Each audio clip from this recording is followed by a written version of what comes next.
వేదికపై ఉన్న పెద్దలందరికీ కూడా పేరు పేరున ధన్యవాదాలు. అదేవిధంగా మహబాద్ నియోజకవర్గం నుంచి వచ్చిన ప్రజలందరికీ కూడా అక్కలకు, చెల్లెలకు, అన్నలకు అందరికీ మీకు పాదాభివందనాలమ్మా. ఎందుకంటే ముఖ్యంగా గౌరవనీయులు పెద్దలు పూజ్యులు వేదికపై ఉన్న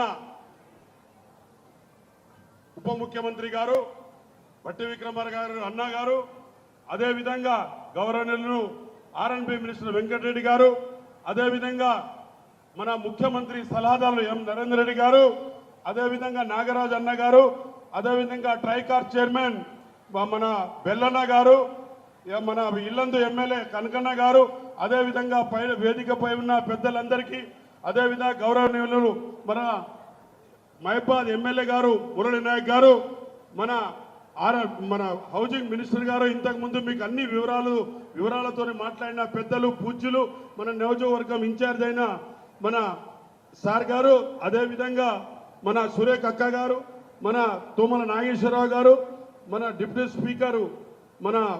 డిప్యూటీ స్పీకర్ రామచంద్ర గారు, దోర్నకల్ ఎమ్మెల్యే గారు, అదేవిధంగా కలెక్టర్ ఎస్పీ గారు, అందరికీ ఆర్ఎన్బి ఆఫీసర్లందరికీ పేరు పేరున ధన్యవాదాలు. మోహన్ నాయక్ గారు, అందరికీ వేదికపై ఉన్న పెద్దలందరికీ కూడా పేరు పేరున ధన్యవాదాలు.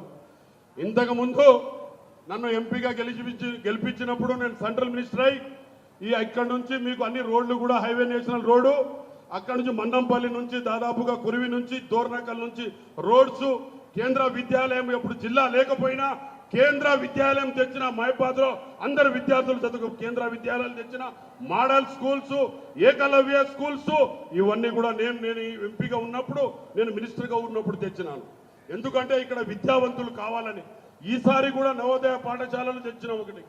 అదేవిధంగా ముఖ్యంగా ఇంతకుముందు గవర్నర్ ఎమ్మెల్యే గారు చెప్పినట్టు తప్పకుండా వేదికపై ఉన్న కేబినెట్ మంత్రులు, ఉప ముఖ్యమంత్రి గారు, సీఎం గారు, మన సలహాదారు ఎం నరేందర్ రెడ్డి గారు అందరూ కలిసి ఈ నియోజకవర్గానికి డెవలప్మెంట్ వైపు తీసుకెళ్తున్నారు.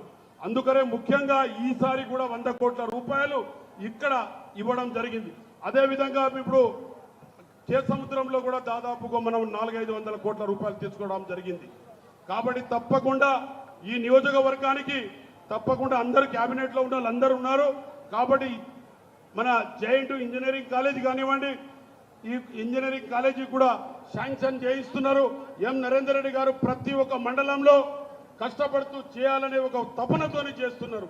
కాబట్టి తప్పకుండా ఎమ్మెల్యే గారు, నేను, అలాగనే ఎం నరేందర్ రెడ్డి గారు, అదేవిధంగా డిసిసి ప్రెసిడెంట్ గారు భరత్ చంద్రారెడ్డి గారు, రామచంద్ర గారు, మేమందరం కూడా చేసి తప్పకుండా ఈ నియోజకవర్గానికి 100% మేము డెవలప్ చేసే ప్రయత్నం భాగంగా ఉన్నాం.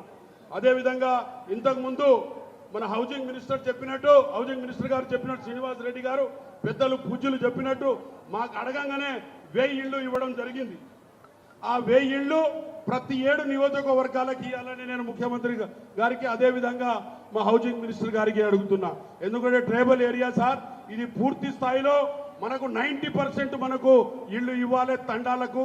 అదేవిధంగా రోడ్స్ కానీ, ఫారెస్ట్లో ఏదైనా ఉంటే మా అక్క గారు, అదేవిధంగా ఇప్పుడు యూరియా కూడా మన రాష్ట్రానికి లేదు.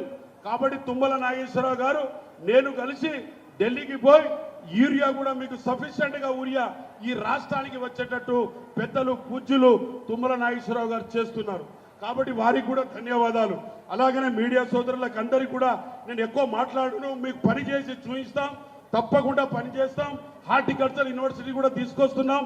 అదేవిధంగా అన్ని విధాలంగా గౌరవనీయుల ముఖ్యమంత్రి గారు, ఉప ముఖ్యమంత్రి గారు మీకు ఇప్పుడు చేస్తున్న బియ్యం కానివ్వండి, అన్ని బస్సులు ఫ్రీయా, బియ్యం ఫ్రీయా, రైతు బంధు ఫ్రీయా, రైతు రుణమాఫీ ఫ్రీయా, డాక్రా గ్రూప్ వాళ్ళకు వడ్డీ లేని రుణం ఫ్రీయా, మన ఇవన్నీ కూడా ఇస్తుంటే కూడా ఇంకా ఇస్తూనే పోతూనే ఉన్నాం. కాబట్టి గౌరవనీయుల ముఖ్యమంత్రి గారికి, అదేవిధంగా ఇంద్రమ్మ ఇళ్ళు, ఇవన్నీ కూడా పెన్షను, అన్నీ కూడా గౌరవనీయుల ముఖ్యమంత్రి గారు, అదేవిధంగా క్యాబినెట్లో ఉన్న మంత్రులు, డిప్యూటీ సీఎం గారు, మా అన్న భట్టి విక్రమార్క గారు అందరూ కూడా ప్రజల గురించి కృషి చేస్తున్నారు.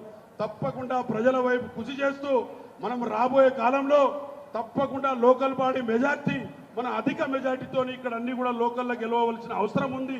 సర్పంచులు, జడ్పీటీసీలు, ఎంపీటీసీలు ఇవన్నీ కూడా ఇంతకుముందు ఎస్ఆర్ఎస్పీ గురించి చెప్పారు. పూసపల్లి చెరువులో అప్పుడే నీళ్లు తీసుకొచ్చాం. దానికి పూర్తిగా ఎస్ఆర్ఎస్పి కూడా తీసుకురావాలి. అదేవిధంగా మన ఇక్కడ కూడా ఇక్కడ బయారం చెరువు కూడా మనం కరకట్ట బయారం చెరువును కూడా నీళ్లు తీసుకోవాల్సిన అవసరం ఉంది. పాకాల నుంచి బయారం చెరువు కూడా ఇంపార్టెంట్ సార్. ఆ నీళ్లు వస్తున్నాయి కాబట్టి దాన్ని కూడా చేయించవలసిన అవసరం మా నరేంద్ర రెడ్డి గారి మీద, అదే డిప్యూటీ సీఎం గారి మీద బాధ్యత ఉండి, ఎమ్మెల్యే గారి మీద కూడా బాధ్యత ఉండి, కనకన్న గారికి కూడా మీద బాధ్యత ఉండి తీసుకురావాల్సిన అవసరం కూడా ఉంది.